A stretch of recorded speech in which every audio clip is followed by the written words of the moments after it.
I was want to mention the Capcom E3 thing because so like I'm not a Monster Hunter person really. I haven't really tried the games. Not sure if I'd like them.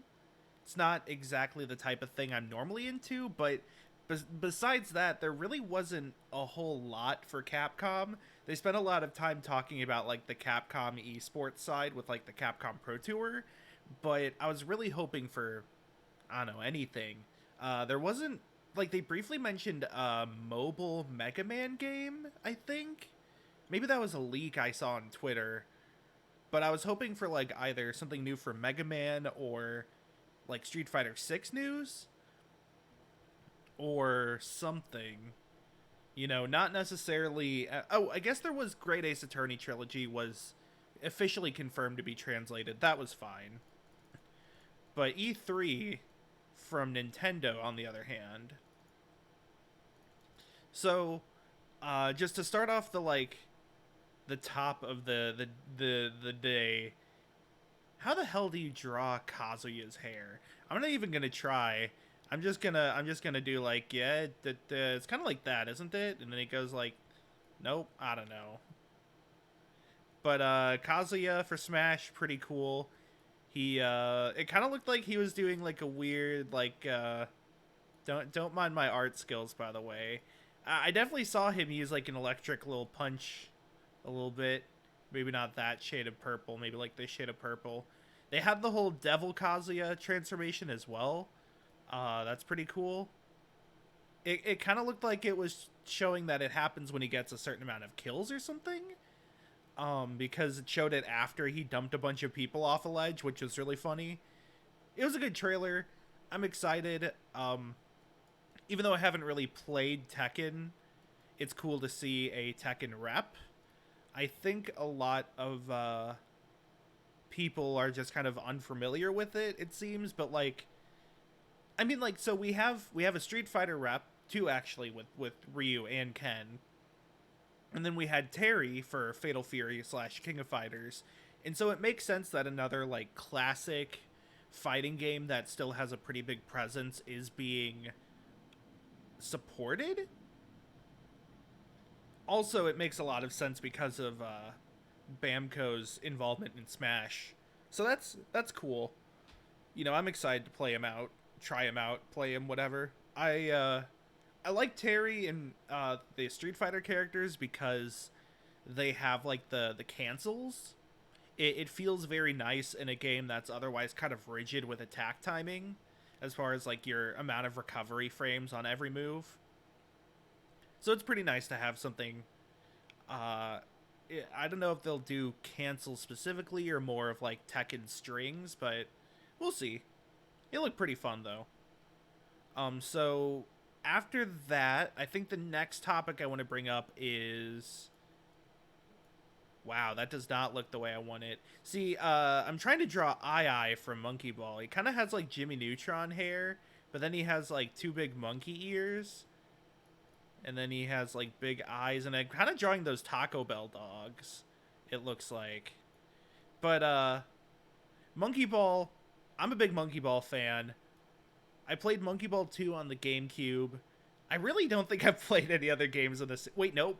I played Adventure. Adventure was pretty bad because so it was like you had the normal Monkey Ball mode, you know, where you have to reach a like little goal with a party ball and all that.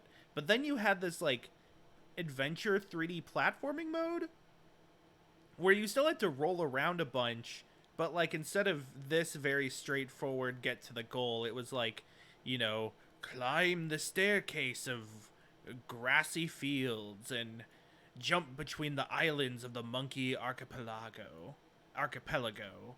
and then you know, eventually you'd like get an upgrade that lets you go through this big old cannon that lets you shoot over to a boss fight or something. And like it's funny because I remember getting stuck somewhere and not knowing how to beat it. So then I looked up on YouTube like a let's play years later, and the only one I found also stopped at that same point. Like, did anybody beat this game? Did anybody get past the first world?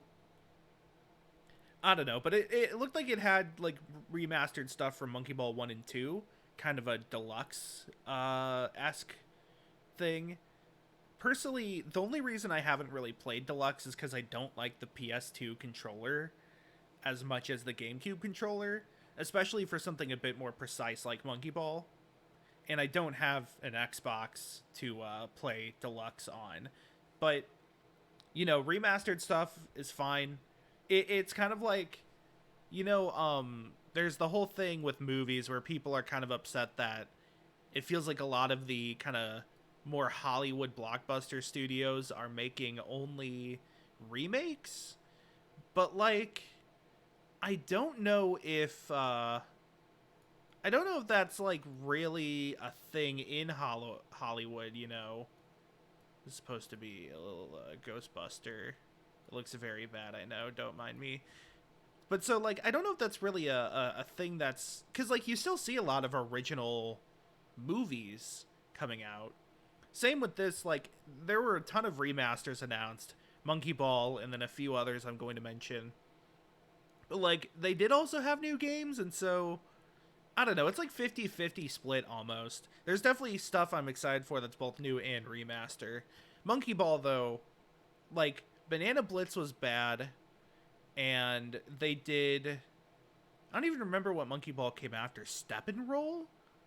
And so, like, it felt like Monkey Ball was dead in the water, but dead in the water in the sense of, like, they made a bunch of bad games and then we have to pay for it or something.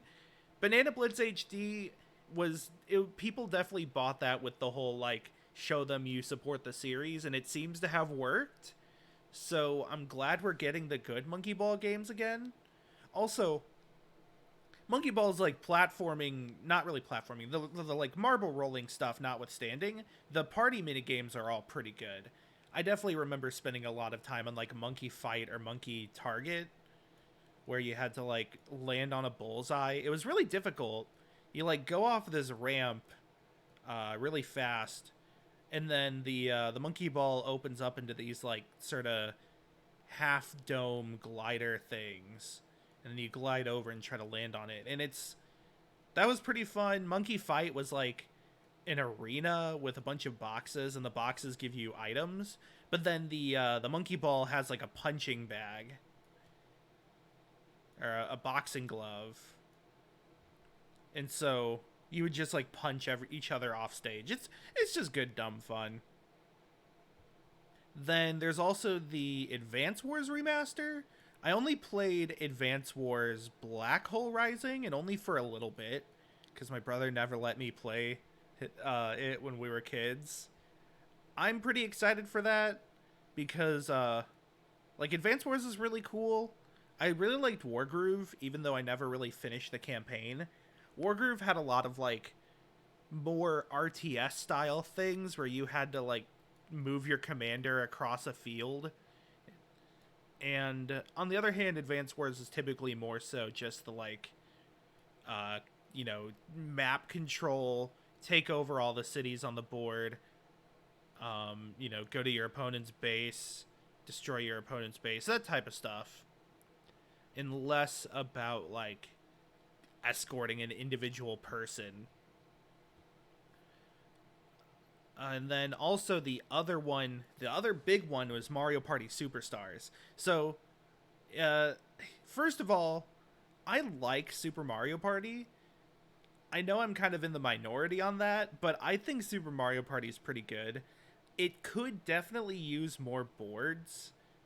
And I'm kind of sad that like they're not really doing anything with it, it seems.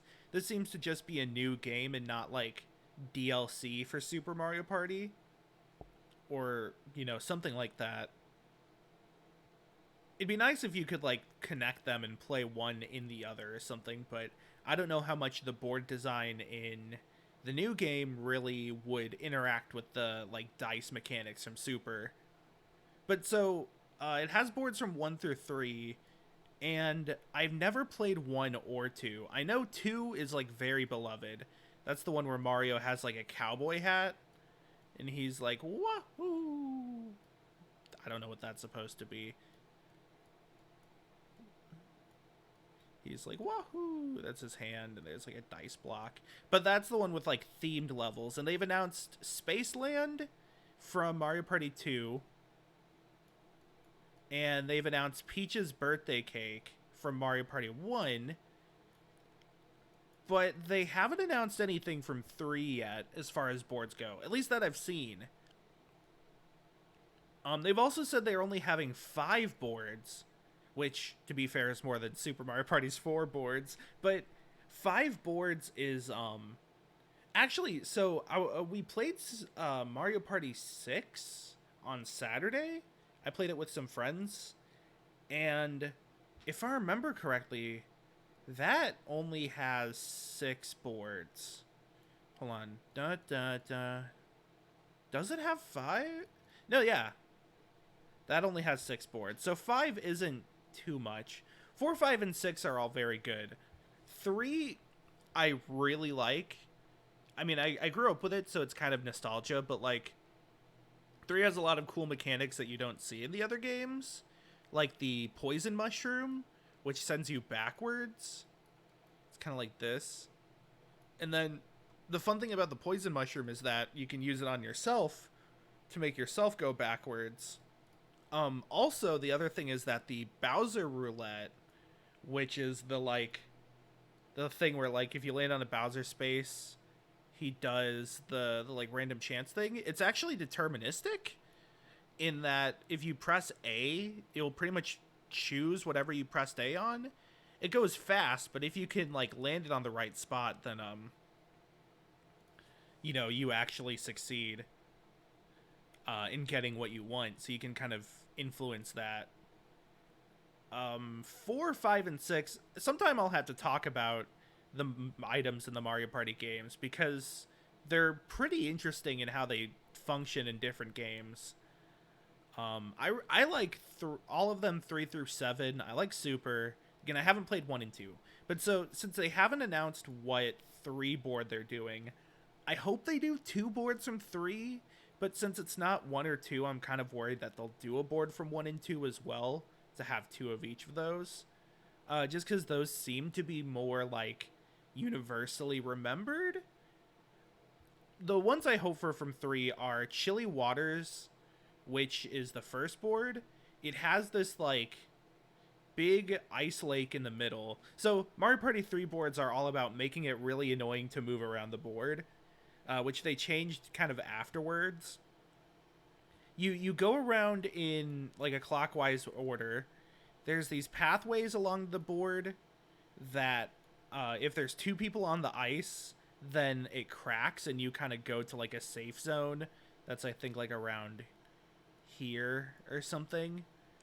If you don't, also if you try to leave the ice, you have a chance of not even doing it, and like you slip and fall. But then like there is the other thing about 3 is that there were these action times where you had to actually press like A to jump or do something like that during the board itself.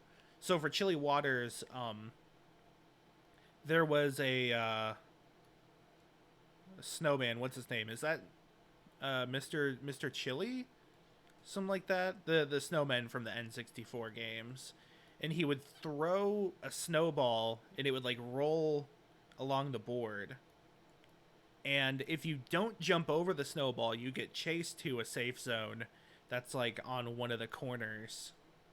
But if you do jump over it, you stay where you are. And so it had this interesting element of like, if you wanted to go further, like if the star was on this side of the board, you could intentionally not jump to land here so you're closer, or like stuff like that. I think one of the snowballs, it could also send you the other way and send you backwards.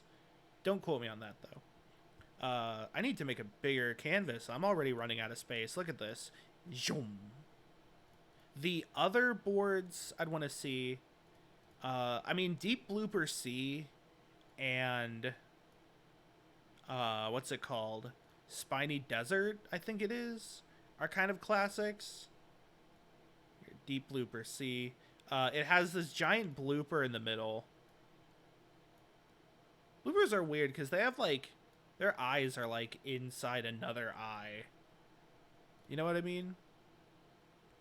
Anyway, so Deep Blooper C has a blooper in the middle. Oh god, that will carry you between halves of the board. It's kind of in this like pit. But then also there's like a torpedo Ted. Remember torpedo Teds? One time I got in an argument with a friend because he was saying that if a bullet bill is underwater, it's torpedo Ted, and I was going by the fact that they were two different sprites in Super Mario World, and so a torpedo Ted could be in the air. Anyways, so there's like a torpedo Ted that will shoot you. You have to like press one of a few different buttons, and one of them will make you go the wrong direction. And I think if somebody else presses a save button, then it disappears. So that's like really annoying. And then the action thing is actually in the top left of the board. There's this big fish with like, it kind of looks like the eel from Sunshine almost, but it will like try to suck you up and blow you back to the start of the stage. It has like this arrow shaped angler dangler thing, and the arrow will either like shoot you to that side or the start or something like that. Deep Blooper C is very annoying to travel around because there's just like a chance you don't go where you want. But then Spiny Desert has some cacti, and it has a pretty fun challenge thing where like there is a strip of land between these two giant quicksand sinkholes. There, and then you go, around a bit, and then the kind of like that. And you could pass through it, but you have to jump over the cactus or else you'll be sent back, which has, again, its own, like, kind of ways you can mess with the distance you're moving, because you could pass here. Say you want to land out of space here. Safe space is here. And you rolled more than one after the safe space. You could go here, fail the cactus jump, then land here, and then take this one more movement space there. That sort of thing. Like, it lets you play around with how many spaces you're moving in a way that's strategic. Or it lets you cut between them. The one thing is that these quicksand pits are absolute hell, because they have just like a bunch of spaces around them. Some of them are blue, some of them are green. I think there's like 3 green, and there's sort of an even split of blues otherwise. And if any player lands on one of the green spaces in the quicksand pit, then all players in the quicksand pit will get put outside the other quicksand pit. And what that means is that if you have like 3 players around the quicksand pit and one lands here, all 3 will be put here, kind of like right outside it. And then somebody else can land on this quicksand pit and go back here, and you just get stuck in the pit, the shit pit. It's horrible, but it's funny. Mario Party 3 lends itself well to funny moments, top 10, Family Guy. And Waluigi's Island is also interesting. It has a lot of other weird mechanics, like an island that every turn changes what spaces it has, but it always has like all of one space. So it could be like all reds, it could be all chance time, it could be all what have you, minigame space, item space.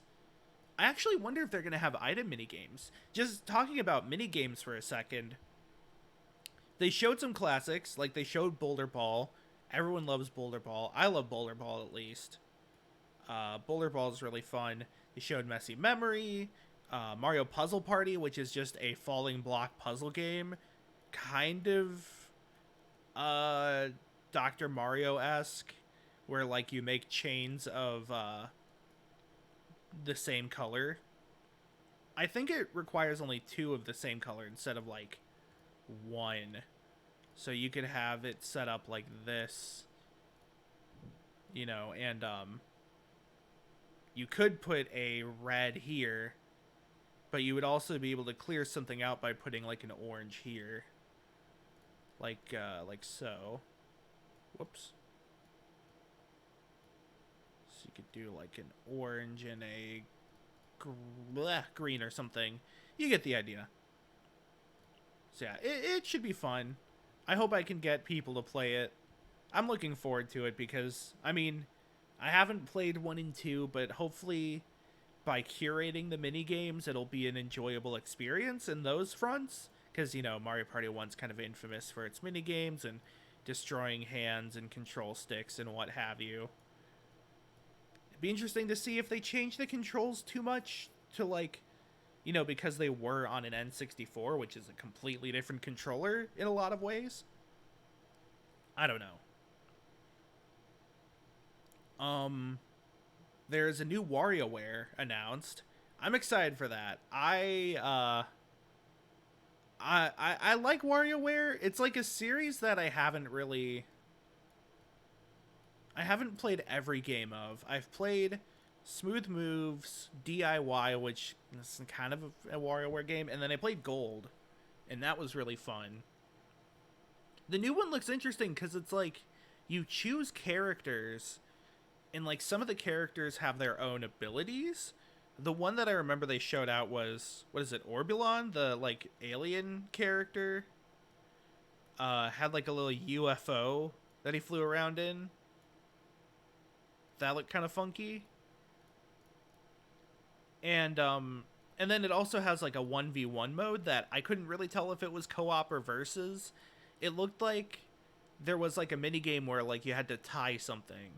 I don't remember what was in the middle, just something. But they're like, you know, each character had these strings they had to tie around these pegs.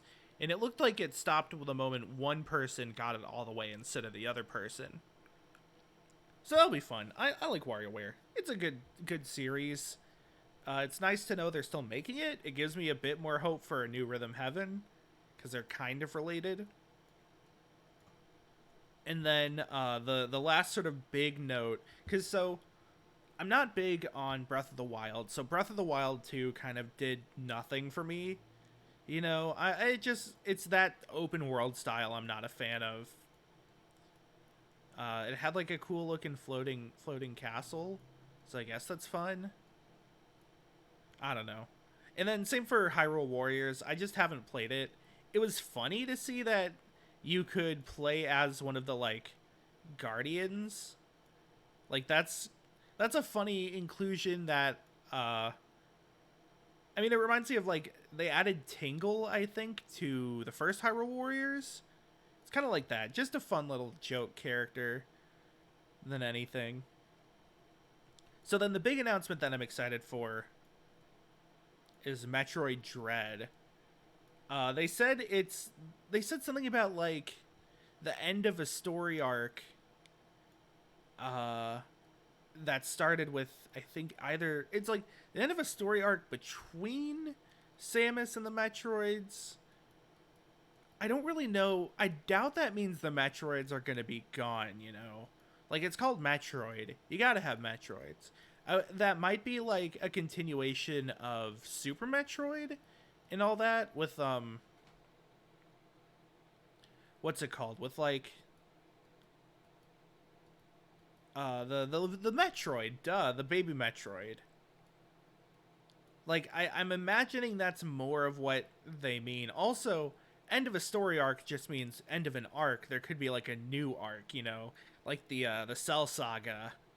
This isn't the end of Dragon Ball Z. There's still a next time, if you will. But so it had like robots. It kind of looked like something from Portal at first, with like the white paneling. I don't really know how to draw it because I just saw it for the first time today, but you get the idea if I do this. It had like the red dot, the white paneling, but then there were other ones. There was one that kind of had like a more dog shape, and it was bright green. I hope that's a friendly one, because it's bright green, you know? And so like that was interesting. It's sort of this like, it looks like it has survival horror elements. They showed Samus like stealthing.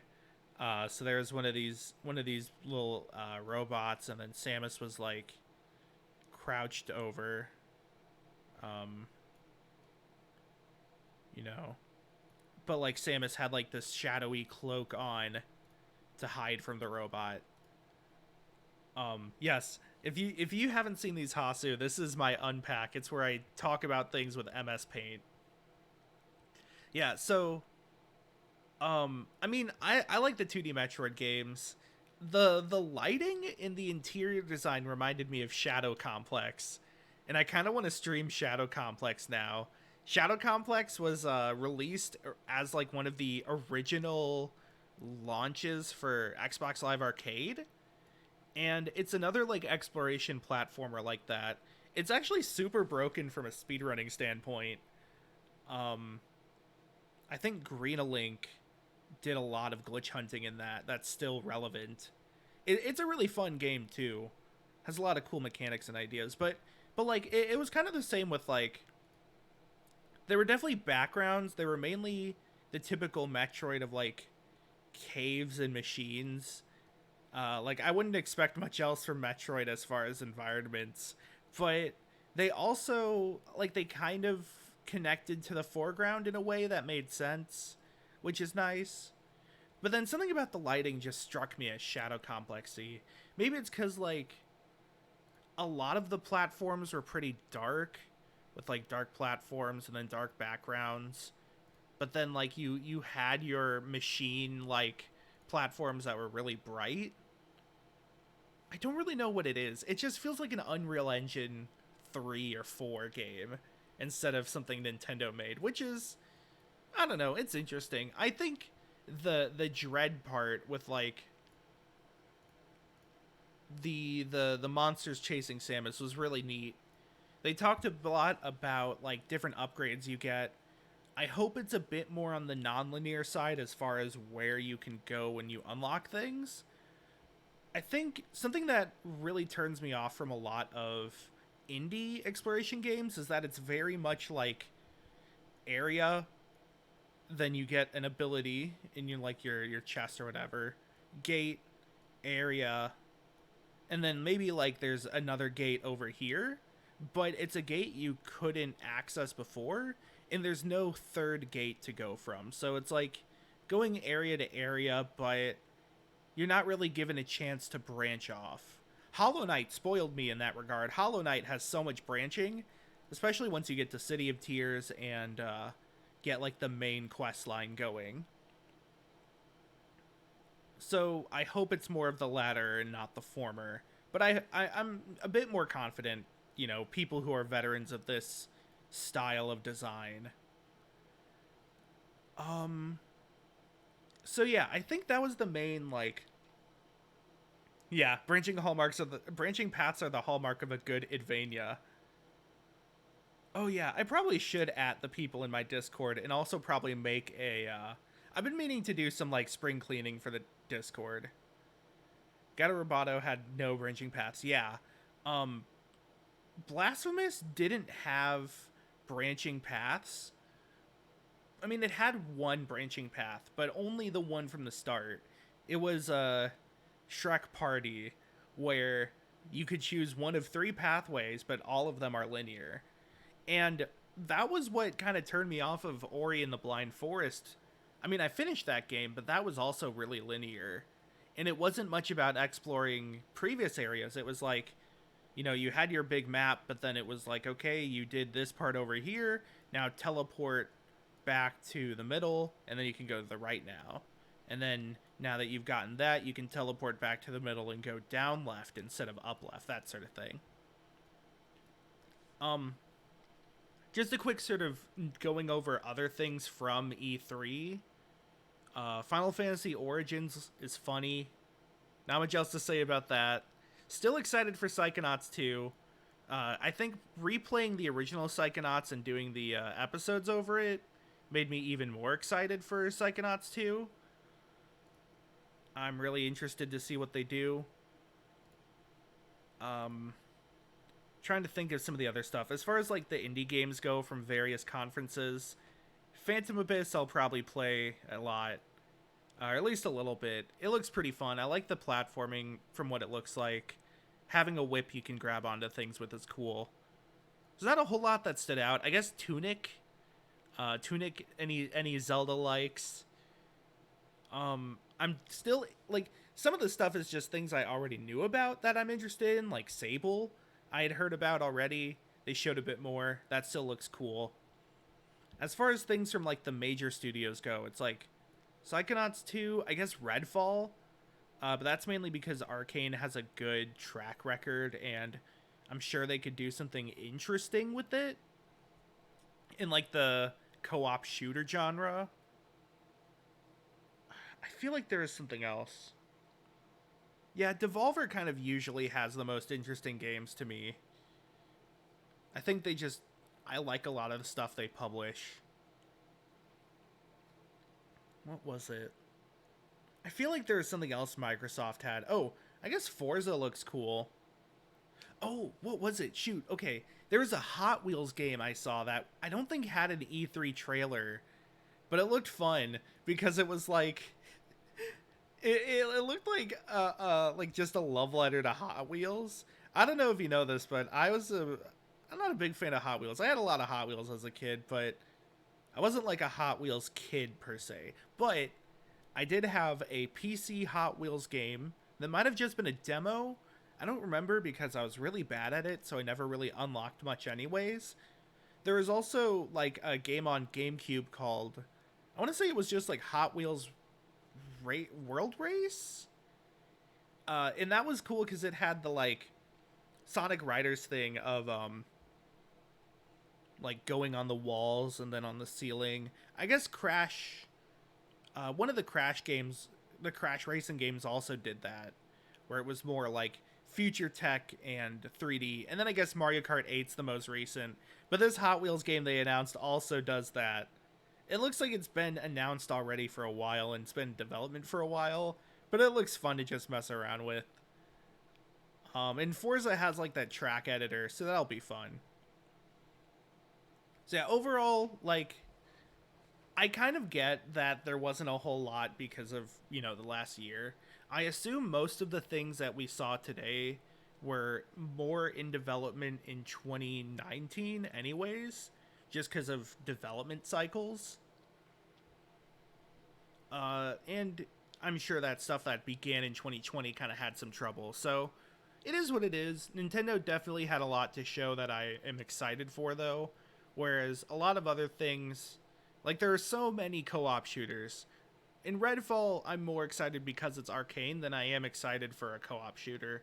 Elden Ring is cool. I mean, I'll probably play it because it's, from Soft, Hidetaka Miyazaki, that sort of thing. But not super into the way the world looks. If it's fun to explore, then I'll play it. But, that's about it, really. I think that'll be it for this edition of the Unpack. I need to drink something real quick. Hold on.